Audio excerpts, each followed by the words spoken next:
पूर्ण परमात्मा पाप कर्म दंड को भी काट सकता है।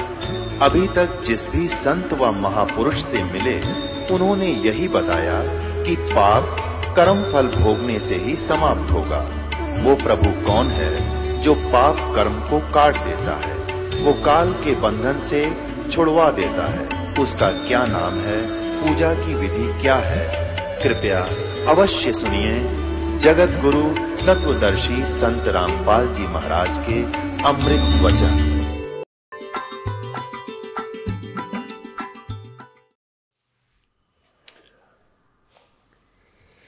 परमपिता परमात्मा पूर्ण ब्रह्म ये स्वयं ही सतगुरु बनकर इस धरातल पर 120 वर्ष तक बनारस में लीला की प्रभु ने। तो उस समय परमात्मा स्वयं ही सतगुरु रूप में आए थे और सतगुरु पृथ्वी पर एक ही होता है। वो या तो स्वयं ही परमेश्वर आते हैं या परमेश्वर के विशेष प्रतिनिधि होते हैं। वो गुरु के अधिकारी होते हैं, वही गुरु पद के योग्य होते हैं, वही पूर्ण रूप से अधिकारी होते हैं उपदेश आदि देने के। तो जब परमेश्वर स्वयं आए हुए थे तो उसके विषय में कहते हैं कि गुरु गोविंद, क्योंकि सतगुरु पृथ्वी पर एक ही होता है। सतगुरु इसलिए कहा जाता है कि अन्य नकली गुरु बहुत होते हैं जो काल प्रेरित होते हैं। वो वास्तव में गुरु नहीं होते, लेकिन जनता, भोली जनता उनको गुरु मानती है, गुरु रूप से पूजने लग जाती है। इसलिए सतगुरु कहना पड़ा। सत्य गुरु परमेश्वर ने अपनी महिमा में सतगुरु शब्द और जोड़ना पड़ा, क्योंकि झूठे गुरु बहुत घने होते हैं काल के भेजे हुए। तो यहां उसी के बारे में परमेश्वर कह रहे हैं, गुरु बड़े गोविंद से मन में देख विचार, हरि सुमरे सो वार है, गुरु सुमरे हो पार। अब जैसे परमेश्वर कबीर जी आए हुए थे 600 वर्ष पहले, वो परमात्मा थे लेकिन सतगुरु रूप में विद्यमान थे। अब हम पहले जो हरि हरि राम राम भगवान भगवान करते फिरते थे, कोई लाभ नहीं हो रहा था। सभी देवी देवताओं को पूजते थे, मंदिर मस्जिदों पहाड़ों पर भी जाते थे, तीर्थों पर जाते थे, हमें कोई लाभ नहीं हुआ। और जिस समय हम उस परमात्मा सदगुरु रूप में प्रगट प्रभु के पास जाते थे, जाते ही हमें लाभ हो जाता था।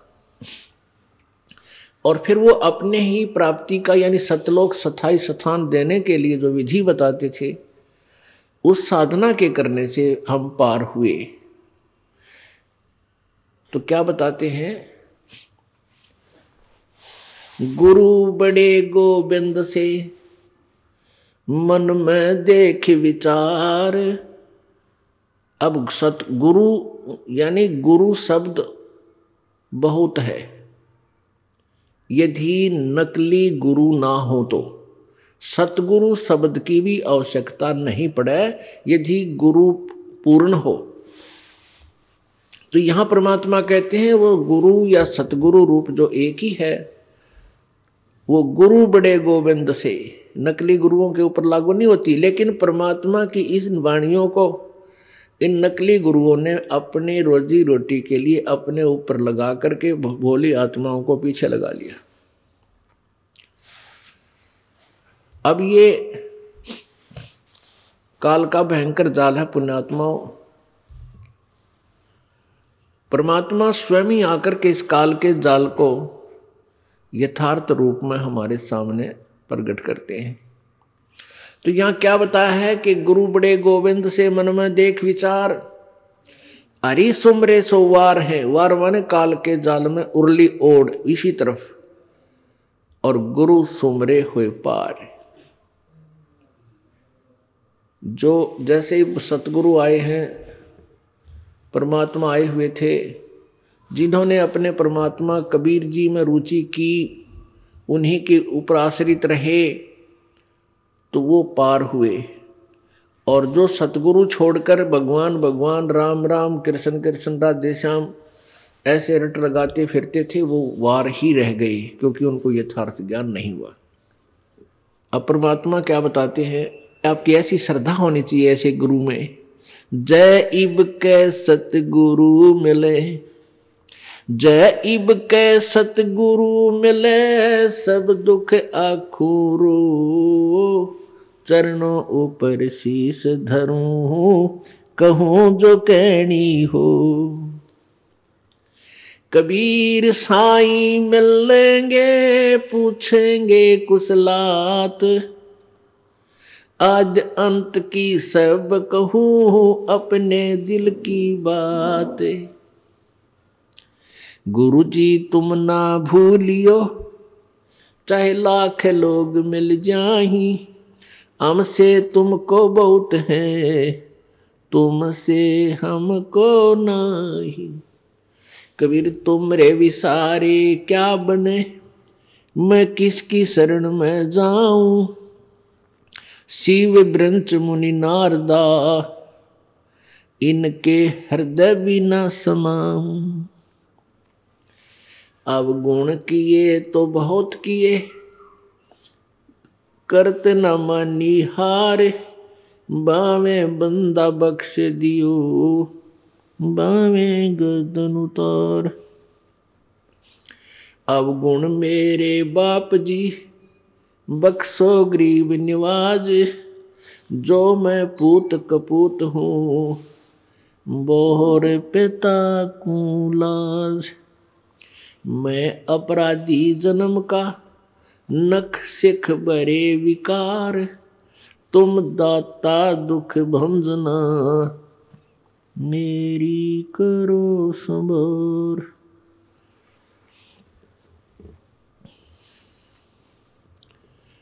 परमपिता परमात्मा पूर्ण ब्रह्म सारी सृष्टि के रचनहार कबीर देव, कबीर प्रभु, कबीर साहब, ये वही प्रभु हैं जो बनारस में जुलाहे रूप में 120 वर्ष रह करके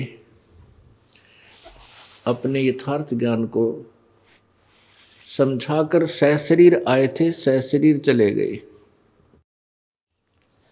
तो उस परमेश्वर ने हमें समझाया है, क्या बताया है कि जिस समय तुम्हें सतगुरु प्राप्त हो जावे, पूर्ण संत मिल जावे, तो उस समय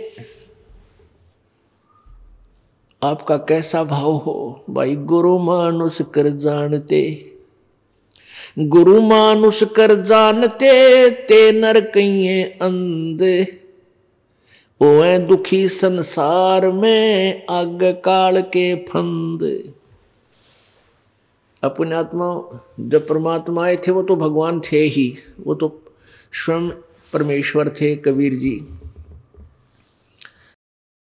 अब वो परमेश्वर ना आकर के इस दास को भेज दिया अपना रिप्रेजेंटेटिव बना के, ना जाने इस दास में मालिक ने क्या देखा। यदि हम अपने अवगुणों को देखते हैं तो हमें, हमारे अंदर ऐसी कोई योग्यता नहीं थी कि ऐसे निर्मल भगवान की और ऐसे निर्मल ज्ञान की हम चर्चा कर सकें और जनता को बता सकें। लेकिन परमात्मा समर्थ है, वो जो चाहे सो कर सकते हैं। वो मिट्टी से सोना बना सकते हैं और एक अयोग्य व्यक्ति को वो योग्य भी बना सकते हैं अपना काम लेने के लिए। तो उस परमात्मा ने अपने इस दास को भेजा, तो ये क्या बताना चाहते हैं कि आपका भाव अपने सतगुरु के प्रति भगवान तुल्य हो, तब आप सफल होंगे। अब पुण्यात्माओं, अब तो ये दास बैठा है, यदि यहाँ परमात्मा इसी मानव शरीर तो है ही उनका, क्योंकि बनारस में 120 वर्ष रहे, और अब भी वो आ जाते। जो हम चित्र देखते हैं प्रभु का, ऐसा चित्र नहीं है। वो तो ना जाने कितने स्वरूप हैं उस मालिक के, वो किसी भी रूप में आकर के अपना ज्ञान बताता है, अपनी प्यारी आत्माओं को अपने चरणों में लगा के भक्ति करवा के सतलोक ले जाता है।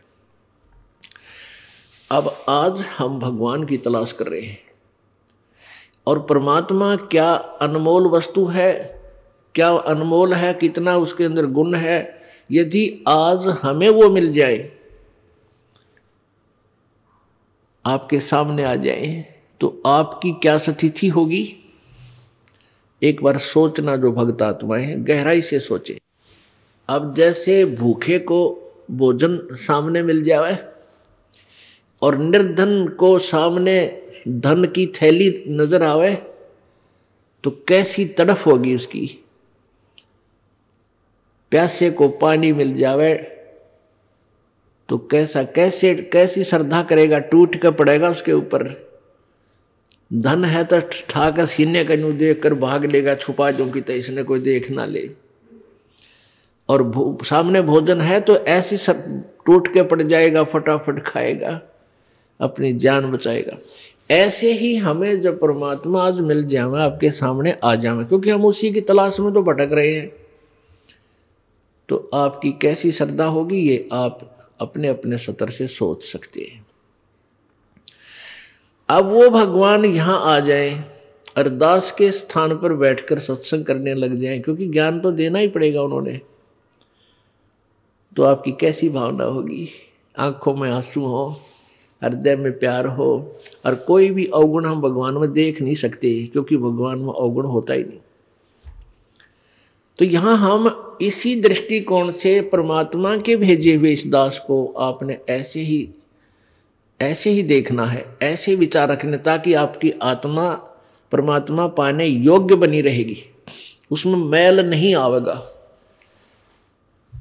अब जैसे हमने परमात्मा पाना है तो गुरु जी को भगवान स्वीकार करना होगा।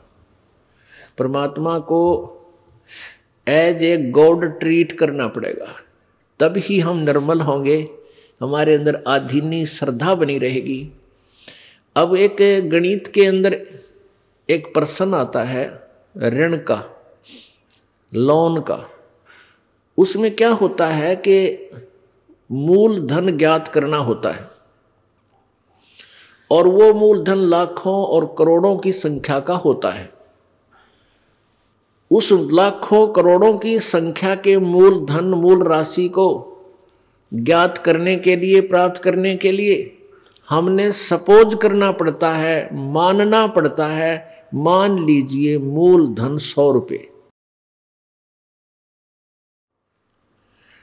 उस 100 रुपये मूलधन को मानकर हम उस ओरिजिनल, वास्तविक, उस करोड़ों और लाखों वाले मूलधन को प्राप्त कर सकते, अन्यथा हम उसका कोई और हल कर ही नहीं सकते, उसको प्राप्ति कर ही नहीं सकते। इसी प्रकार वो परमात्मा तो अथाह है, बहुमूल्य है, उसकी कोई कीमत को नहीं, वो तो मालिक है, समर्थ है। उस समर्थ भगवान को पाने के लिए हमने गुरुजी को मानना पड़ेगा, ये भगवान मान लो, गुरुजी भगवान परमात्मा। तो इस दास को यानी अपने गुरुजी को परमात्मा मानने से एक छोटी सी राशि है 100 रुपये लाखों और करोड़ों की तुलना में, फिर भी उसके बिना वो लाखों और करोड़ों वाला मूलधन आपको प्राप्त नहीं हो सकता, कभी नहीं हो सकता। आप जी ने अपने गुरुजी को भगवान मान लेना चाहिए। और भगवान मानने के बाद फिर हमारी कैसी प्रक्रिया उनके सामने होगी। सामने भगवान खड़े हो तो आप क्या झूठ बोल दोगे? आप क्या बीड़, जैसे कोई मर्यादा तोड़ के आया हुआ है, भाई शराब पी ली आदि था, बीड़ी पी गया, या कोई और आन उपासना कर ली, किसी भी कारण से नाम खंडित किया है, यानी भक्ति मार्ग से भ्रष्ट हुआ है, और फिर यहाँ आता है। एक दो भक्त देखे हैं जर्दा खाते हैं, तम्बाकू खाते हैं, बीड़ी भी पीते हैं, और यानी मर्यादा को भंग भी करते हैं और आश्रम में आते रहते। तो उनको ये सोचना चाहिए कि आप कहाँ जा रहे हो, गुरुजी भगवान के पास जा रहे हैं, और परमात्मा अंतर्यामी होता है, सारी देख लेता अंदर से। ऐसे आपके मन में ये भावना होनी चाहिए।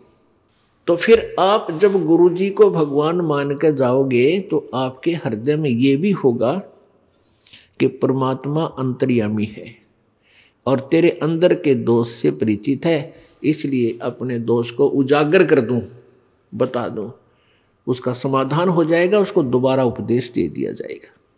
नहीं तो आता रहेगा, जाता रहेगा, व्यर्थ में अपना पैर घिसाई करता है, या कोई लाभ उस व्यक्ति को नहीं होगा। ये एक खेल का मैदान है, ये परमात्मा वाला अखाड़ा है, ये खेल का मैदान है। जैसे बच्चा खिलाड़ी खेल में सेलेक्ट होता है और सिलेक्ट होने के बाद उसको मर्यादा बताई जाती है कि तुम ये फाउल हो जाएगा यदि तुमने ऐसा किया तो, और वो खिलाड़ी फाउल हो जाता है, कोई नियम तोड़ देता है, उसको फाउल कर देते, बाहर निकाल देते हैं। इसी प्रकार आप जो मर्यादा भंग कर दोगे, आप फाउल होगे तो आप वार कर दिए। और परमात्मा का ऑटोमेटिक संकेत है, वो ऑटोमेटिकली यानी स्वतः आप परमात्मा के मार्ग से दूर हो जाओगे, फिर आपको कोई लाभ नहीं होना। तो क्या बताते हैं प्रभु हमारे लिए, ये अमृतवाणी छोड़कर गए हैं। गुरु मानुष कर जानते ते नर कहिए अंध, होए दुखी संसार में आग काल के फंद। गुरु गोविंद दोनों खड़े किसके लागू पाए, बलिहारी गुरु आपना जिन गोविंद दियो मिलाए। अब देखो कितनी प्यारी वाणी है परमात्मा की। इसको समझना है कि एक तरफ गुरुजी खड़े हैं, दूसरी तरफ भगवान। आप किसके चरणों में लगोगे? स्वयं ही उसका उत्तर भी दिया है कि मैं तो अपने गुरुजी के चरणों में लगूंगा, क्योंकि उन्होंने ही मुझे भगवान मिलाया है। गुरुजी नहीं होते तो भगवान सौकोश था मेरे तय। अब जैसे एक एग्जाम्पल देते हैं, उदाहरण आपको देते हैं। जैसे हमने जल को समझ लिए भगवान, एक प्यासे को जल की आवश्यकता है, तो हम प्यासे हैं प्रभु के, हमें उस प्रभु रूपी जल की आवश्यकता है। तो जल तो समझो भगवान, और एंड पंप समझो गुरु। एंड पंप जो नल होता है, जैसे हाथ से चलाते हैं उसको समझो एक, ये तो हमारे गुरु हैं, और उन्होंने पानी मिला दिया, हमें पानी प्राप्त करा दिया। तो पुण्यात्मा परमात्मा कहते हैं, कबीर हरि के रूठत्या गुरु की शरण में जावे, कहे कबीर गुरु रूठ गए तो हर ना होत सहाय। अब पुण्यात्माओं, जैसे जिस प्राणी के पुण्य अधिक होते हैं तो वो सुखी नजर आता है, उसकी बढ़िया नौकरी भी होती है, व्यवसाय अच्छा होता है, या अपना कोई कार्य बहुत अच्छा होता है, बच्चे भी ठीक हैं, अच्छा उसका जो है ठीक व्यवस्था बनी हुई है। तो सब ये कहते हैं भाई इसका राम राज्य है, इसका भगवान प्रसन्न है इसके ऊपर। और जिसके ऊपर आपत्तियों पर आपत्ति आ रही है, वो स्वयं कहता है कि मेरा राम रूठ गया, मेरा भगवान रुष्ट हो गया, मेरा भगवान रुस गया, इसलिए मेरे ऊपर दुख आ रहे। तो पुण्यात्माओं, पुण्य से सुख होता है और पाप से दुख होता है। जिस व्यक्ति के पुण्य समाप्त हो गए और पाप बढ़ गए, उसको दुख शुरू हो गया। आपके पुण्य अक्षीण होने से आपको दुख शुरू हो गया। आप कहीं कार्य कर रहे हो खेतों में, आप एक मटका पानी का घड़ा भर के ले गए और वो पी लिया, समाप्त हो गया। आपको पानी की आवश्यकता पड़ी, पानी जल के अभाव से आपको कष्ट शुरू हुआ। आप कहाँ जाओगे? हैंड पंप पर जाओगे और फिर हैंड पंप की सेवा करके, यानी एक मजदूरी करके, और फिर जल फिर भर लाओगे। आप फिर उस जल के अभाव से दुखी थे, जल प्राप्त हो गया, फिर सुखी हुए। जब आपके पुण्य खत्म हो गए, आपका राम रुस गया, आपका भगवान रुष्ट हो गया, आपत्तियां शुरू होगी। उसका क्या समाधान है? कबीर हरि के रूठ जा, गुरु की शरण में जावे। कहे कबीर गुरु रूठ गए तो हर ना करे सहाय। आपका राम रूठ गया, आपका भगवान रुष्ट हो गया, आपके पुण्य समाप्त हो गए, आप दुखी हुए। गुरु रूपी हैंडपंप के पास जाओ और उनकी सेवा करो, वहां से पुण्य फिर भर लाओ, फिर सुखी हो जाओगे। यदि आपने हैंडपंप ही खराब कर लिया, वो ही तोड़ दी उसकी हथली हथी, तो आपको जल नहीं मिलेगा। यानी आपके गुरुजी रुष्ट हो गए तो भगवान मदद नहीं करेगा, वहीं से कनेक्शन कट जाएगा। उससे पहले जितना जल आपको प्राप्त हो गया उसको कितने दिन पी लियो। आप जब इस गुरुजी दास के शरण में आते हो, उस मान लिए कोई 1 वर्ष, कोई 2 वर्ष, कोई 4 वर्ष अपनी साधना करते इस दास के बताए हुए, उससे आपको पुण्य प्राप्त हो जाती है। और फिर किसी भी कारण से आपका दुर्भाग्य उदय होता है, आप यहां से कट ऑफ हो जाते हैं, तो आपके या आप कोई मर्यादा भंग कर देते हो, तो आपके गुरुजी रुष्ट हो गए। गुरुजी रुष्ट हो गए तो वो हैंडपंप खराब हो गया। जितना जल तुझे प्राप्त हो चुका, यानी जो पुण्य तुझे मिल चुके, वो हो सकता है आपके काफी समय तक चल सकते हैं, लेकिन जब वो क्षीण हो जाएंगे फिर आपकी दुर्गति प्रारंभ हो जाएगी।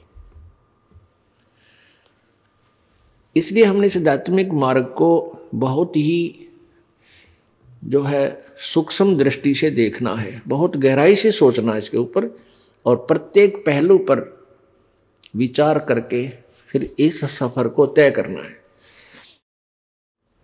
परमात्मा क्या बताते हैं फिर सुनो।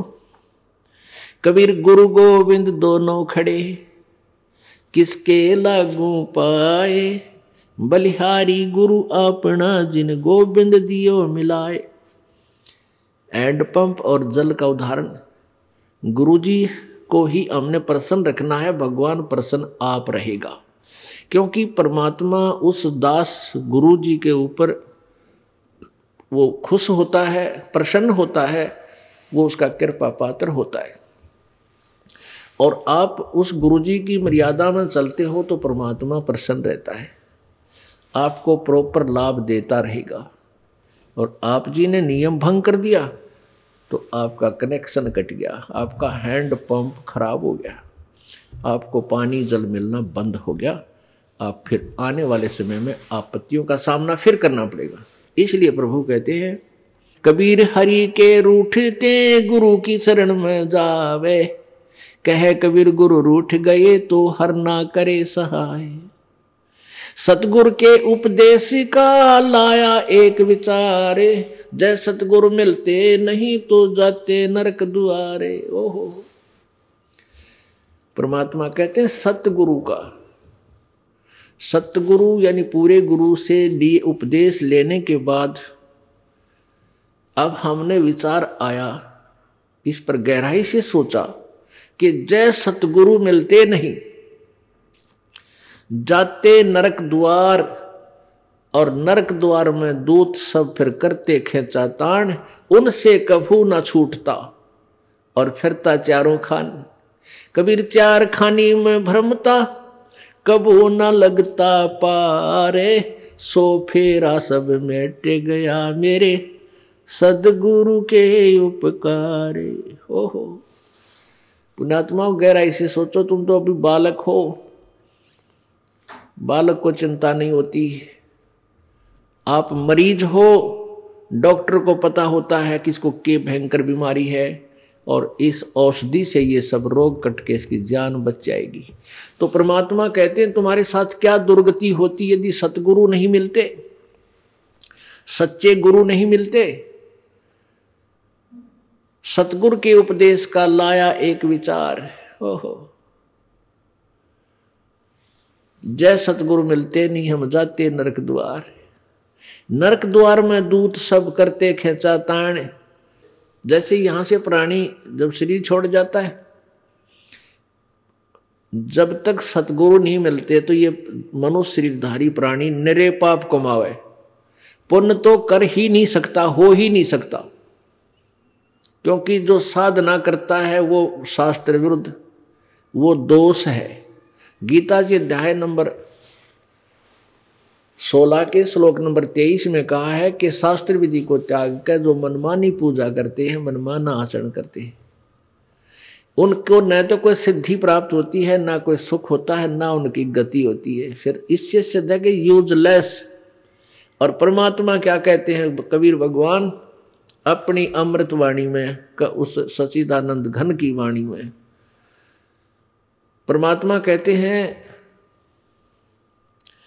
100 वर्ष सतगुरु की पूजा एक दिन आन उपासी, वो अपराधी आत्मा भाई पड़े काल की फांसी। ओए होए 100 वर्ष तक तो गुरुजी दो सतगुरु के द्वारा दिए गए उपदेश के आधार से साधना कर लीजिए, और एक दिन आन उपासी यानी आन उपासना मीन शास्त्र विधि को त्याग कर मनमाना आचरण, और वो अपराधी आत्मा होए होए यानी शास्त्र विधि सदगुरु के पूर्ण संत से उपदेश लेकर के जो साधना कर रहे हैं वो तो शास्त्र अनुसार कर रहे हैं, और इसके विपरीत जो साधनाएं करते हैं तो वो अपराधी बताए भगवान ने। आन उपासना शास्त्र विधि त्याग का मनमानी पूजाएं आन उपासना होती है। 100 वर्ष सतगुरु की पूजा एक दिन आन उपासी, वो अपराधी आत्मा फिर पड़े काल की फांसी।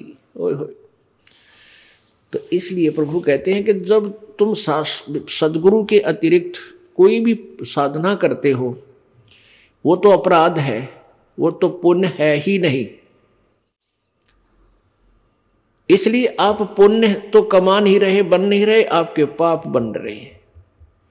तो पाप के आधार से नरक जाते, नरक में ऐसे ठोकते हैं जैसे डंगरों को लठ मार मार कर और फाटक में बंद करते हैं, वो वापस भागते हैं और लठ मार कर उसको जबरदस्ती उसके अंदर ठोक देते हैं।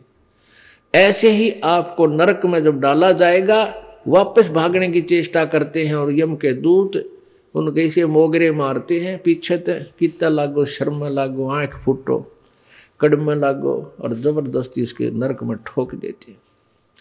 तो वो खेचा तान, वो बाजे, वो लठ मारे, आंग ठोके, तो कहते हैं नरक द्वार में दूत सब फिर करते खेचा तान, और उनसे कभू ना छूटता फिर फिरता चारों खान। चार खानी यानी 1,84,00,000 योनियों के प्राणियों की योनियों में कष्ट उठाना। चार खानी में भरमता और कभू न लगता पारे, सो फेरा सब मिट गया मेरे सतगुरु के उपकारे। ओए होए कहते हैं वो सारा बाईपास काट दिया परमात्मा सतगुरु ने, सारा बाईपास निकाल दिया। ना नरक में जाना, ना 84,00,000 योनियां भोगना, ना यम के दूत सतावें। तो कितना सुख दिया प्रभु ने, गुरुदेव ने, यानी सतगुरु के उपदेश से जो उन्होंने मार्गदर्शन हमें दिया, नाम दिया, उससे हमें कितना लाभ हुआ। सब फेरा मिट गया वो सतगुरु के उपदेश। अब परमात्मा कहते हैं 7 समुद्र की मसी करूं, लेखनी करूं बन राय, धरती का कागज करूं, गुरु गुण लिखो न जाए। ओए होए लिख के दिखाओ गुरु जी का गुण। अब इस उपकार का गुण लिख कर दिखाओ। कहते हैं 7 समुद्र की इंक बना लूं, स्याही, और सभी वन जितने भी वृक्ष पेड़ पौधे इनकी काट काट कर छोटी छोटी कलम बना लूं। एक पेड़ में 1,00,000 कलम बन जा, और समुद्र की इंक देखो कितनी, और धरती जितना कागज हो। कहती ये भी छोटा पड़ जाए, सब समाप्त हो जाए, घिस जाए कलम सारी, गुरु गुण लिखो न जाए। अब विचार करके देखो 84,00,000 प्रकार की योनियों में हमें धक्के खाने थे। कुत्ते की योनि, कुत्ते के जीवन पर विचार करो पुण्यात्माओं। आज हमें डर नहीं लगता क्योंकि हम बालक हैं, हमें ज्ञान नहीं है, हम नहीं डरते, हमें भय नहीं लगता कि हम कुत्ते बनेंगे, गधे बनेंगे, सूअर बन जाएंगे, क्योंकि हमें ज्ञान नहीं है, और ज्ञान बिना डर नहीं होता। अब छोटा सा बालक होता है, अबोध बच्चा बिजली के करंट वाले तार को भी पकड़ लेता है, उसमें स्पार्क हो रहा होता है, स्पार्किंग होती है, उसमें आपस में चिंगारियां सी उठती हैं, वो उसको एक अच्छी वस्तु मानकर उसको ग्रहण कर लेता है, क्योंकि उसको पता नहीं कि कितनी भयंकर वस्तु है, और वो मृत्यु को प्राप्त हो जाता है। ऐसे ही बच्चा सर्प, एक माई बता रही थी कि मेरे लड़के ने, मेरी बेटी के लड़के ने सर्प पकड़ लिया और सर्प ने उसको डस दिया, उसका सारा हाथ सूज गया उसमें। फिर डॉक्टर को दिखा कि इसको तो सर्प ने डस लिया। तो उससे पूछा कि भाई कैसा था? कहता लंबा लंबा, पूछ जैसा, भैंस की पूछ जैसा था। अब उसको पता नहीं था ये इतनी भयंकर वस्तु है, बालक था। तो पुण्यात्माओं, अब आप बालक हो, बच्चे हो, इतने अबोध बालक हो, आपको डर नहीं।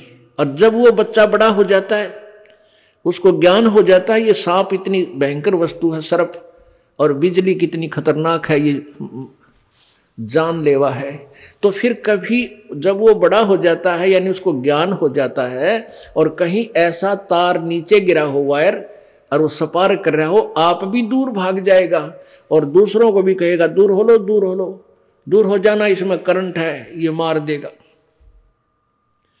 ऐसे ही सर्प दिखाई देगा तो दूर भाग जाएगा, और कोई बताएगा इधर मत जाना, देखो वो सर्प है। तो पुण्यात्माओं, जिस समय आप सियाणे हो जाओगे, ज्ञान में बड़े हो जाओगे, आपको ज्ञान हो जाएगा, फिर आपको नींद आना बंद हो जाएगा। आपको इतना डर लगेगा कि हम कुत्ते बन जाएंगे, हम गधे बन जाएंगे, हे भगवान। तो फिर आपका भक्ति में मन घना लगेगा। इसलिए ज्ञान आपको इसलिए करा जाता है कि आप इस योग्य हो जाओ, ये समझो कि हम यदि ये क्रिया नहीं करेंगे तो हम इस दुख का सामना करना पड़ेगा। अब क्या बता रहे हैं परमात्मा कि एक कुत्ते की योनि को देखो, ओहो, अब ये शीतलहर चले थी, ऊपर से धुंध और वर्षा की बूंदें आवे थी, और वो कुत्ते राम बाहर गली में बैठे थे। पहले वो कभी मनुष्य थे, और मनुष्य जीवन में ये सुविधाएं प्राप्त होती ही होती हैं, ये नियम है ईश्वर का। ये जो सुविधाएं आपको प्राप्त हैं, इनको आप बहुत कुछ मान बैठे हो, और इन सुविधाओं के उपलब्ध होने से आप भूल जाते हो भगवान को, ये गलती कर जाते हो। और अब आपका यकीन नहीं होता, चाहे कितनी वाणी सुन लो, बहुत देर से वो ये ज्ञान आपको डर लगने लगेगा, बहुत काफ़ी सत्संग सुनने के बाद और भक्ति साथ में प्रवेश हो जाएगी, उससे ये ज्ञान आपका हृदय में डटा रहेगा। फिर आप डरा करोगे, अरे तेरा गजब भैया, ये भगवान है, कुत्ते बन के और ये दुख उठाने पड़ते। आज शराब पी करके और थाली का ठोकर मारते हैं, फेंक देते हैं थाली को, बड़ी बड़ाई भोजन से तैयार थाली को फेंक देते हैं, और उसकी पत्नी बैठी बैठी रो रही होती है, 2 घंटे लगाकर रोटी बनाई, पति देव आवेंगे भोजन खावेंगे, और पति देव आया टीटी बन के, खाना धर दिया, पहले दिन में बैठा रहेगा, वह कहीं खाना खा ले। अब वो सोच है नहीं उसको, क्योंकि तो शराब में टन होया बैठा है। फिर वो ये कहेगी तो मत पिया कर, रोज पी का हो, आपने शर्म नहीं आती। बस इस बात से वो टीटी फिर चिढ़ जाता, थाली फेंक दे, पत्नी ने भी कूट दे, टीवी भी फोड़ दे, यानी पता नहीं क्या नुकसान कर दे। अरे वो कुत्ता बन गया वो दुष्ट आत्मा। अब कुत्ते की योनि पाके कहाँ बैठा? गली में, और सारी रात भौंके, क्यों उसमें ऐसी नेचर दे दी भगवान ने। सारी रात भौंकन से उसको भूख लगे, सुबह उठकर फिर कहाँ जाता है? वो रसोई की तरफ सरकता है, किसी के दरवाजे खुला देखकर रसोई की तरफ भागता है, क्यों मैं कहा उसने अन्न की। अब उस लाट साहब ने कौन जान देगा रसोई में, कोई मारे लठ टांग के ऊपर लाग गया, आध घंटे तक रोए, बाहर गली में खड़ा होगा ट्या ट्या, और फिर दूसरे घर में सरके धीरे धीरे, हो सकता है उसके बाग में वह लठ मिले या टूक मिले। यदि वहाँ भी लठ मिल गया तो फिर कहाँ जाएगा? गांव से बाहर जाता है, क्या खाता है? वहां टट्टी खा कर आता है, वो जो थाली का लात मारा करता है वो दुष्ट आत्मा। तो अब ज्ञान बिना हमें ऐसा लगता है कि शायद हम कुत्ते गधे नहीं बनेंगे, हमारी न्योय मौज रहेगी। परमात्मा कहते हैं तू जाने तेरी ऐसे निभाएगी। ये तो हरदम लेखा वरना रे। छोटे बालक थे, कोई चिंता नहीं थी, कूदते फिरो थे, हैं कोई, और फिर जवान हो गए, रोजी रोटी की चिंता बनी। अब जवानी में भी चलो आदमी अपना टाइम पास कर लेता, फिर बूढ़े हो गए, कदे जाड़ पड़वानी, कदे आँख बनवानी, 3-4 तो सपेर पार्ट साथ रखने पड़ेंगे, किता चश्मे, किता दांत, किता हाथ में डोगा। तो कहते तू न सोचा था कि मैं सदा जवान रहूंगा या ऐसे ही मेरी बात बनी रहेगी। नहीं, ये तो एक सांस सांस का अकाउंट तेरा प्रतिदिन हो रहा है, और एक दिन ऐसा होगा आप शरीर छोड़कर जाओगे, अवश्य जाओगे, ये तो पता है। और फिर जिन्होंने पुण्य नहीं किए, सतगुरु का संग नहीं किया, वो फिर 84 लाख योनियों में धक्के खाएंगे। सुखदेव ने 84 भुगती बना पजावे खरवो, तेरी क्या बुनियाद परानी तू पेंडा पंथ पकड़वो। होय होय। आन उपासना करने वाले एक सतगुरु को छोड़कर अन्य जो साधना किसी भी संत या किसी सतर की, वेदों तक के सतर का भी कोई गुरु आपको मिला है, तो भी आपकी ब्राह्मटी दुर्गति समाप्त नहीं हुई। क्या बताते हैं? सुखदेव ने 84 भुगती बना पजावे खरवो, तेरी क्या बुनियाद परानी तो पेंडा पंथ पकड़वो। सुखदेव जैसे ऋषि, उन्होंने भी 84 लाख योनियों को भोगना पड़ा, क्योंकि उनको सतगुरु नहीं मिले, ये मार्ग नहीं मिला, ये पेंडा नहीं मिला। क्या बताते हैं? कोट जन्म तन भरमत हो गे, कुछ ना हाथ लग्या रे, कुकर सुकर खरबा बोरे, कौआ हंस बुगारे। कोट जन्म तू राजा की, ना मिटी न मन की आशा, भिक्षुक होकर दर दर घूम लिया, मिला न निर्गुण रासा। अब क्या बताते हैं कबीर परमेश्वर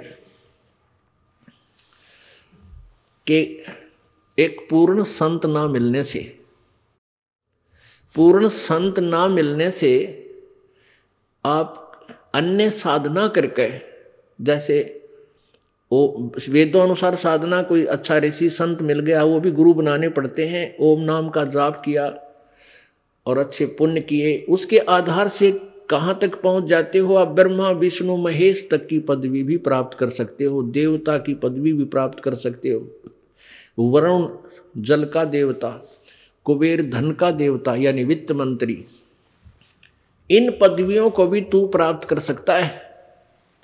लेकिन फिर 84 लाख योनियों में भी आपको जाना ही पड़ेगा। कहते हैं भिक्षुक होके दर दर घूमिया और मिला न निर्गुण रासा। भिक्षुक होके, जैसे किसी को प्रेरणा हुई पुण्यात्मा को, घर त्याग दिया, जंगल में जा बैठा।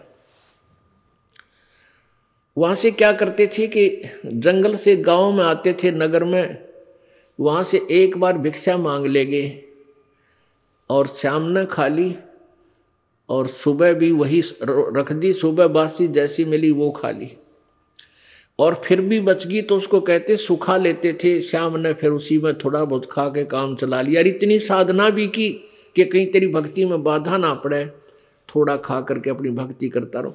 उस भक्ति के आधार से इतने इंद्र कुबेर ईश की पदवी, स्वर्ग का राजा इंद्र भी बन गया तू। लेकिन ये जन्म मृत्यु और 84 लाख योनियों का तेरा कष्ट मिटा नहीं, क्योंकि तुझे वो मार्ग नहीं मिला।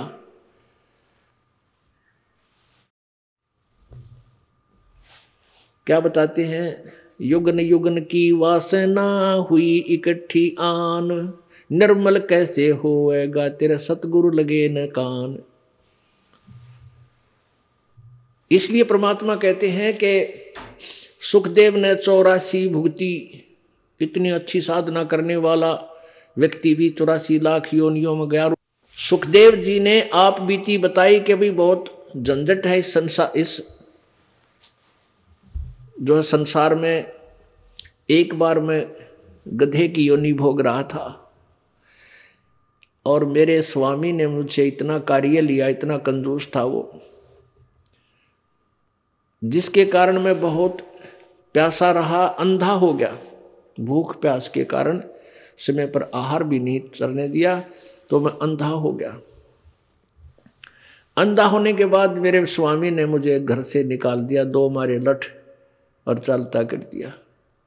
अब मैं एक पगडंडी पकड़कर उसके ऊपर से जा रहा था, आगे एक नाला आ गया, उस नाले में मेरे अगले पैर जाने लगे। मैंने जंप लगाना चाहा, कूदना चाहा तो बीच में फंस गया।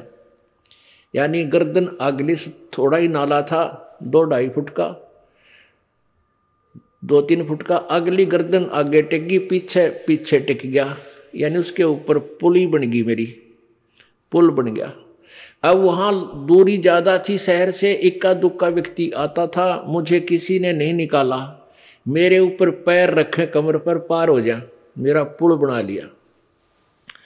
और मैं तड़फ तड़फ के भूख प्यास से कई दिनों तक तड़फ तड़फ के मृत्यु को प्राप्त हुआ। अब कहता मुझे वो याद आती है, वो दुख मेरा मुझे दृष्टिगोचर हो रहा है, मुझे याद रह गई इस दुख की। अब मैं भगवान गणा बजता हूँ, परमात्मा को बहुत याद करता हूँ। लेकिन वो परमात्मा को याद कौन से को कर रहे थे, वो उनको पता नहीं था कि कौन परमात्मा है जो 84 लाख योनियों को दुख को खत्म कर सकता है। अब परमात्मा परमेश्वर अपने ही महिमा आप ही बताते हैं, तुम कौन राम का जपते जापम और ताते मिटे ना ये तीनों तापम। तुम कौन से भगवान की भक्ति कर रहे हो जिसे तुम्हारे ये दुख नहीं मिट रहे। अब जैसे 3 ताप होते हैं, दैहिक, दैविक और आध्यात्मिक। अब जैसे दैहिक ताप जो है, अंधा हो जाना, गूंगा बहरा हो जाना, कोढ़ लग जाना और कोई बीमारी बन जाना, कोई रोग हो जाना, ये दैहिक रोग है। कोई सर्प ने डस देना, ये दैहिक जो दोष ताप हैं। एक दैविक ताप होते हैं, किसी देव का रुष्ट हो जाना, कोई भूत प्रेत जो है की पीड़ा से दुखी होना, ये दैविक ताप होते हैं। एक अध्यात्म होते हैं जो रॉन्ग साधना करने से, जैसे उससे आपको कष्ट होता है और आप किसी के ऊपर जंतर मंतर करके किसी को कष्ट करते हैं, या दूसरा आपके ऊपर जंतर मंतर करके आपको दुखी करता है, तो कहते हैं ये तीनों ताप भी पूर्ण परमात्मा से ही, जैसे कोई किसी को श्राप दे देता है,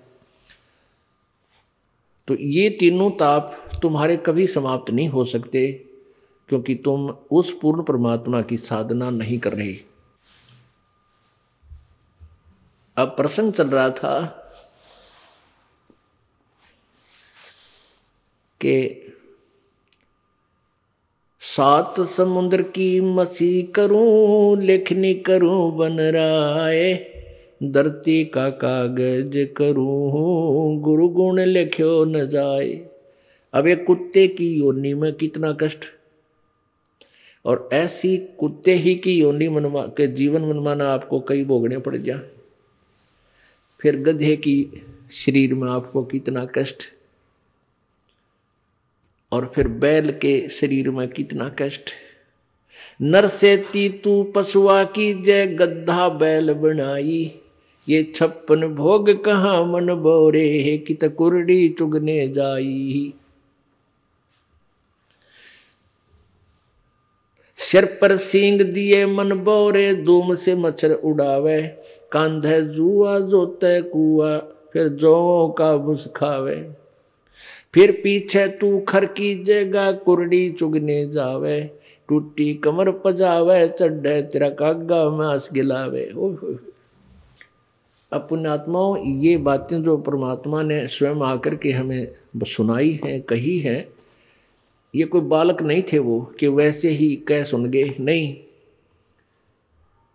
इनके ऊपर आपने बहुत गहराई से सोचना पड़ेगा। क्या बताते हैं कि आदमी जो सत भक्ति नहीं करता तो फिर क्या होगा, सतगुरु नहीं मिलते। नर से तीतू पशुआ की जय, गद्धा बैल दीजय बैल बनाई, और चार पैर जंगल में डोले, तेरा तो ना पेट भराई। ओए होए। अब हम मनुष्य हैं और जब भी भूख लगती है खाना खा लेते हैं। बाहर सफ़र में है, रोक भाई गाड़ी, चाय पीवांगे, चाय बनवा लो, समोसे लिया भाई, बर्फी लिया, लड्डू लिया, हैं खूब खाए, टन हो गए, चल पड़े। और फिर भूख लगती, प्यास लगती है, समय पर पानी जल बाहर कर लेते हैं, अच्छा फिल्टर पानी पीने लग गया आजकल तो। यानी खूब सुविधा आपको प्राप्त है क्योंकि आपके पुण्य है। इन पुण्यों को वर्तमान में प्राप्त पुण्यों को पूर्व जन्म के जो पुण्य है, इन कितना खराब कर, कितना सदुपयोग कर चाहे दुरुपयोग कर, ये तो सारे मिलेंगे तुझे। और यदि भविष्य की तैयारी नहीं की तो ये सुविधाएं तेरी छीन ली जाएंगी।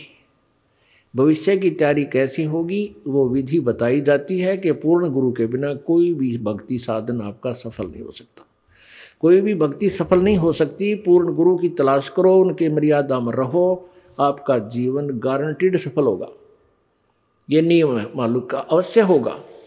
और ऐसा ना करने से तो क्या कष्ट होगा। नर से तीतू पशुआ की जय, दीजय बैल बनाए, चार पहर जंगल में डोले, तेरा तो ना पेट भरे। इस दास का जन्म किसान परिवार में हुआ और खूब परिचित हम बहल के जीवन से। अब क्योंकि परमात्मा के रोशनी में दिखाई देने लगा कि वो कितना दुखी हुआ होता है ये प्राणी। अब बैल बन गया, भूख लगी है, मुंह का बोल के नहीं सुना सकता, प्यास लगी है, मुख से बोलकर नहीं बता सकता। एक समय हमारे एक बैल था, हम छोटे से थे। उस बैल के पिछले पैरों के खुरों के बीच में एक कील लगी, एक इतनी लंबा लोहे की कील थी और वो पिछले पैर में घुस गई। सुबह अंधेरे में हाली लेकर गया था खेतों में, तो किसी ने वो कील कंडम समझ के गली में फेंक दी और वो बैल के पैर में चल गई। अब बैल डले पत्थर कंकर लग के वो अंदर घुस गई, कती ऊपर कुछ नहीं दिखे और पैर से बैल लंग करने लगा, लंगड़ाने लगा। तो आली आपस में ये विचार किया करते थे, भाई बैल के कभी ऐसे लंग हो जाती है तो क्या बताया करते कि उसको रोकना नहीं चाहिए, बैल को काम लेते रहना चाहिए, क्योंकि उसकी नस पर नस चढ़ गई है और नस पे नस चढ़ जाने से, रोक देने से वो ज़्यादा हानि होती है, चलते रहने से वो ठीक हो जाता है। इस दृष्टिकोण से हाली ने सोचा कि इसके नस पे नस चढ़ गई, पैर की नाड़ी पर नाड़ी चढ़ गई और इसको चलाते रहना। शाम तक चलाते रहा, बैल ने ना चारा चरा ना जल पिया और शाम तक पैर सूज गया, सोजन आ गई। शाम ने आके खड़ा हो गया, एक 3 पैरों से चल रहा बेचारा, आते ही बैठ गया, सुबह उठा नहीं, इतनी पीड़ा थी उसको। अब पहले पुराने समय में 40 वर्ष पहले एक ऐसे ही वहाँ ट्रीटमेंट होया करते गाँव में। कोई व्यक्ति बुलाया, उसने कहा कि इसके गोड्डे में बा आ गया घुटने पे, वहाँ गर्म पट्टी जैसा भी उसकी औषधि थी वह तैयार, उसकी ट्रीटमेंट शुरू कर दिया। अब कीला गिरी पैर में, घुटने उस खुरों में, और ट्रीटमेंट हो रहा घुटने का। अब वो बोल के नहीं बता पा रहा मेरा पीड़ा कहाँ है, और जब वो मनुष्य शरीर में होगा वो खूब आंडी पाक रहा था, अन्यों कहता होगा कि उसने देखा भगवान, देखी जाएगी, फिर देख, फिर क्या देखेगा, गधा बने पाछे, बैल बने पाछे। अब क्या तू क्या देखेगा, हमने तो अब देखना है जो मनुष्य शरीर है, और संतों की वाणी पर अटल विश्वास करके अपना कल्याण करवा लेंगे तो जान बचेगी। 1 महीने के तक वो बैल सूख गया, चारा भी छोड़ दिया उसने खाना, थोड़ा बहुत खावे कभी ना खाए पीड़ा में, और ये बता नहीं पा रहा मेरा पीड़ा है कहाँ। वो अपने आप पक के, वो कील जहाँ लगी थी अपने आप पक के फूटा, उसमें से मवाद निकलन लगा। जब ध्यान गया को हो रहे तेरे की, इसके तो खुरों में कोई गड़बड़ है। फिर उसमें हाथ पर छेड़ा छाड़ी करी, एक व्यक्ति बुलाया, उसने औजार से देखा अगर इसमें कील लगी है, वह कील पर निकाली, इतनी लंबी निकली, तब वो बैल स्वस्थ हुआ। तो पुण्यात्माओं, उस नालायक ने सोची भी ना थी कभी तेरी ये दुर्गति हो जाएगी। लेकिन ठीक है, हमें ना पता हो पर संत बतावें, सतगुरु बतावें आकर के, सब सदग्रंथ गुणगावें, तो विचार हमने करना चाहिए। तो ऐसा दुख फिर क्या बताते हैं कि सिर पर सींग दिए मन, 4 पहर जंगल में डोला तेरा तो ना उधर बरे। अब तो समय मिलते ही, भूख लगते ही खाना खा लेते हैं। अब परमात्मा का भंडारा चलता है यहाँ पर फ्री ऑफ कॉस्ट है। कितनी बार भोजन पाओ, दिल करे जब चाह की भरा कप पर बैठ कर पीने लग जा। कहीं भी आप घर पे हो, भूख लगती है तभी कहते हो रोटी लाओ, खाना भूख लगी है, चाय बना लो, चाय पी ले, दूध ले आओ हैं। और कोई त्यौहार है, ब्याह शादी है, लाडू बर्फी जलेबी खूब डट कर खाओ। लेकिन परमात्मा कहते हैं फिर इस भक्ति ना करने से, सदगुरु की शरण में ना जाने से, नर से तीतू पशुआ की जय, दीजे बैल बनाए, 4 पहर जंगल में डोले तेरा तो ना पेट भराए। ओह, 4 पहर यानी सुबह से लेकर शाम तक, सुबह 6 बजे ले जाते थे, शाम को 6 बजे 12 घंटे खेत में रहेगा तेरा तो पेट नहीं भरा, क्योंकि भूख लगी होगी। आसपास हरी भरी घास और खेती होगी जो उसका आहार है बैल का, लेकिन वो खा नहीं सकता क्योंकि हाथ में लठ आली का मालिक का कड़म मारे, जाके चरने की चेष्टा करेगा तो खाने की। समय पर पानी मिलेगा 2 टाइम मुश्किल से, प्यासा मर चाहे भूखा मर। पुण्यात्माओं, अब ये सतगुरु का गुण लिखने लग जाओ आप कितने। एक कुत्ते के जीवन को लिखो, फिर गधे के जीवन को लिखो, फिर बैल के जीवन में क्या क्या कष्ट आते हैं वो लिखो। और चीटी हाथी 84 लाख कहते हैं, इन सब से बाईपास निकाला मेरे सतगुरु ने। फिर क्या बताते हैं कि सिर पर सींग दिए मन बौरे, और दूम या पूछ होती है पूछड़, इस पूछड़ ते मच्छर हटा। अब जैसे आज वर्तमान में तो बहुत सुविधा होगी, ये ऑल आउट लगा लेते हैं भाई, मच्छरदानी ला ली मच्छरों से बचने के लिए, और गर्मी से बचने के लिए पंखा, कूलर, एसी, पता नहीं कितनी व्यवस्था होगी आज। और परमात्मा बंदी छोड़ बताते हैं कि यदि तूने मालिक याद नहीं किया, सिर पे सींग दिए मन बौरे, और एक धूम तो मच्छर उड़ा। अब वो धूम है ना तेरी, वो तो तेरा कूलर, और वो ही तेरा पंखा, और वह मच्छरदानी। और एक आधे कर्महीन की वह धूम भी कट जाती है, कीड़े पड़ जाए उसमें, वह काटनी पड़े, वह रह जाती है फिर 8-9 इंच की। और फिर उसने ऐसे करता है बैठा बैठा, वो सुविधा भी छीन ली कर्महीन प्राणी की कि थोड़ी बहुत लंबी धूम होती तो मच्छर उठा लेता थोड़े बहुत। अब कर्महीन के वह धूम भी कट गई। तो जितने पाप करेंगे हम, उसी की एवरेज में, उसी की रेशो में, प्रत्येक योनि में उतना ही कष्ट। पहले तो गधा और ऊपर तो अंधा, तो कितने पाप किए होंगे उस प्राणी ने। फिर बैल और धूम कटगी, वो मच्छर भी ना हटा सकता, मक्खी भी ना उड़ा सकता, थोड़ी बहुत को सहयोग था वो भी खत्म हुआ। तो पुण्यात्माओं, इनको घनी गहराई से सोचो और फिर भगवान और गुरु जी की तुलना करो कि हम कितना बाईपास चल रहे हैं। फिर क्या बताते हैं, कंध जुआ जो तैकू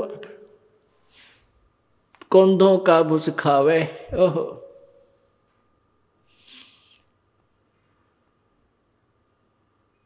कंध है जुआ जो तय कुआ, रहट में जोड़ देते। हरट होता था पहले पुराने समय में सिंचाई का साधन, कुएं में एक चैन सी डालकर उसके बाल्टियां वेल्ड कर देते थे और एक कुल्लू की तरह उसको घुमाते थे, बैल जोड़ देते थे और उस पुली घूमती थी, उसमें से जल बाहर निकलता था, बाल्टियां भर के नीचे से आती थी, ऊपर एक ऐसा परनाला सा होता था, उसमें डल जाती नाली में और वो आगे खेतों में जाता था।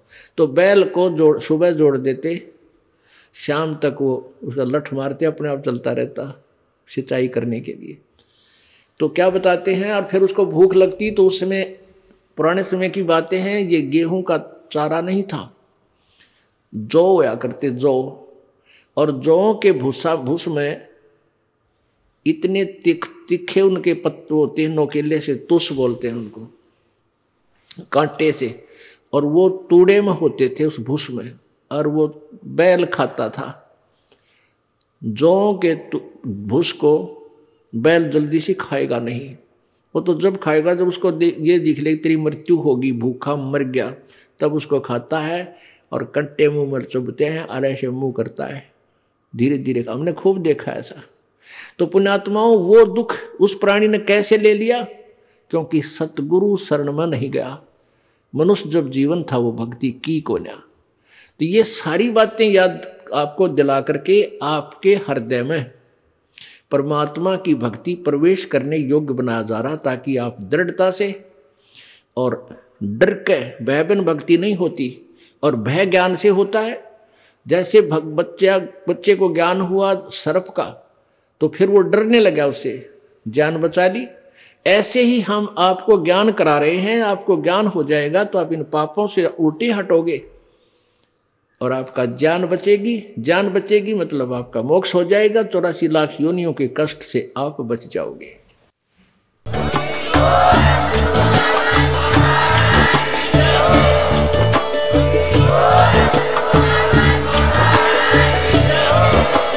आप सुन रहे थे जगत गुरु तत्वदर्शी संत रामपाल जी महाराज जी के मंगल प्रवचन। अधिक जानकारी के लिए विजिट कीजिए हमारी वेबसाइट www.jagatgururampalji.org। संत रामपाल जी महाराज जी के शुभ आशीर्वाद से पूरे विश्व भर में 500 से भी ज्यादा नाम दीक्षा केंद्र हैं, जिन पर संत रामपाल जी महाराज जी द्वारा ऑनलाइन निःशुल्क नाम दीक्षा दी जा रही है। अपने नजदीकी नाम दीक्षा केंद्र का पता करने के लिए संपर्क करें 8222880541।